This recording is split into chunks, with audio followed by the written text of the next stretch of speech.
Hi, this is King of Review.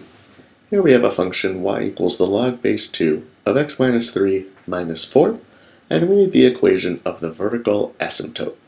Let's think about what that means. If we have a regular graph, if we ignore the negative 3 and the negative 4, and we just graph the log base 2 of x, that looks something like this. It's increasing since the base 2 is bigger than 1, and it has a vertical asymptote, a vertical line that this graph gets closer and closer to, but never actually reaches. And it's the y-axis, the line x equals 0.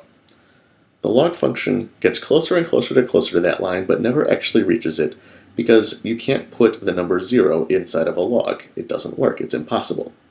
But we can get very, very, very close. So the question is, how does this function change when we move to the function in the problem? And the answer is, well, it changes in two ways. The negative 4 shifts it down 4 units, and the negative 3 inside the log shifts it to the right. Anytime you add or subtract a number inside a function, it goes to the left or the right.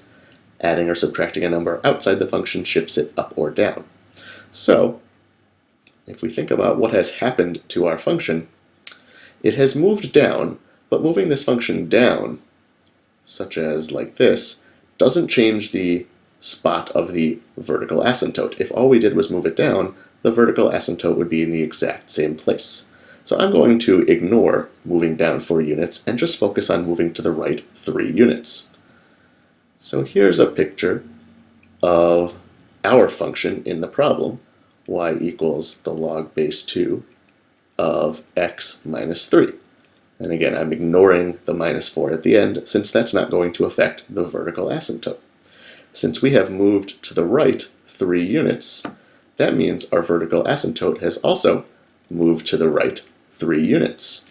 Originally, it was x equals 0, since this line is at x equals 0, but this line here has moved to the right 3 units, so it's the line x equals 3.